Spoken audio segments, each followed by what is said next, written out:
Parler bambin est un dispositif qui a été initié à Grenoble et expérimenté en Ille-et-Vilaine sur 3 territoires. Rennes, Bréquigny, Louvigné-du-Désert et le Pays du Fray. Et ce Parler bambin met l'accent sur le développement du langage et de la communication chez le tout petit. L'objectif, c'est à travers ce focus sur le langage, c'est le développement et le bien-être des tout-petits. Le Conseil général a vraiment mis en avant l'égalité des chances et on sait que pouvoir s'exprimer, pouvoir communiquer, c'est vraiment donner des atouts importants aux enfants pour qu'ils puissent se développer harmonieusement et entrer dans la vie sociale. Et c'est plus particulièrement important pour les enfants qui auraient moins de chance au départ.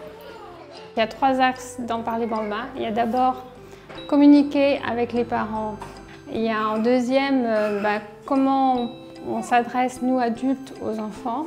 Et puis le 3e axe, c'est des moments de langage qui sont organisés, qu'on appelle des fois des ateliers Parler bambin. Les ateliers à la base sont faits pour les petits parleurs justement, et donc on va pouvoir stimuler un petit parleur avec un bon parleur, hein, ce qui pourra enrichir du coup le vocabulaire de l'autre. Doucement, doucement, doucement. Tiens, laisse Luna parler. Louis, écoute ce que Luna a à dire.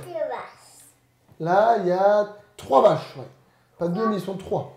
Même nous, en tant que professionnels, on va moins s'adresser aux petits parleurs que à ceux qui parlent bien. Donc du coup, on se réinterroge nous aussi, à savoir aujourd'hui, est-ce qu'avec cet enfant-là, on a créé juste un moment de discussion avec lui. Et le travail du Parler bambin au quotidien, c'est un peu ça, c'est de se dire, donc là c'est les ateliers, ce que j'expliquais, mais dans le travail Parler bambin, c'est aussi au quotidien se dire, avec tous les enfants qu'on a aujourd'hui, il faut qu'on arrive à créer au moins un échange, une conversation avec tous ces enfants-là. Un autre moment de la vie quotidienne où le Parler bambin rentre en action, c'est le repas. Là du coup, à travers le repas, on va solliciter les enfants et favoriser les échanges par rapport aux aliments qu'ils ont dans l'assiette, par rapport à ce qu'ils mangent à la maison. C'est quoi là? Qu'est-ce qu'il y a dedans? Qu'est-ce qu'il y a dedans? Dessus là, c'est quoi? En rouge? Du gruyère, ouais. Kenji est arrivé en septembre, il avait 2 ans, donc il a participé aux activités à la crèche et là donc les éducatrices ont vu qu'il ne parlait pas beaucoup quoi.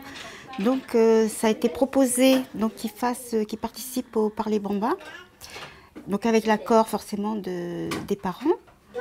Donc j'ai expliqué à la maman ce qu'il en était, parce qu'on avait eu une formation avant. Il était complètement bloqué en fait au début. Pour parler, il était bloqué. Mais je sais pas, ça l'a débloqué petit à petit d'être en petit comité 3 enfants quoi. Et de faire des petites discussions comme ça avec des objets, ça l'a aidé quoi. On m'a conseillé en fait de lui lire des histoires le soir, en le couchant. Et depuis, il n'arrête pas. Il veut son histoire avant de se coucher. Mais du coup, c'est ce que j'ai fait quoi.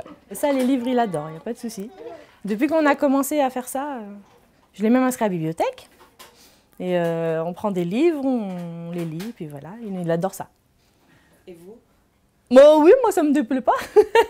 Il n'y a pas de souci, ça m'a appris à lire aussi, parce que moi j'aime pas lire d'habitude, mais là, il n'y a pas de problème. Regardez entre adultes comment c'est important dans la vie de savoir et d'avoir cette capacité d'expression.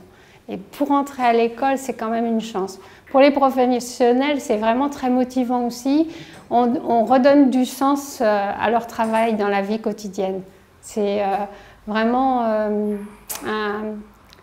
à travers ce projet de Parler bambin, c'est toute la relation à l'enfant qui est repensée et qui est pensée. Et je pense que c'est vraiment quelque chose de très motivant pour tous quand on part dans cet objectif-là.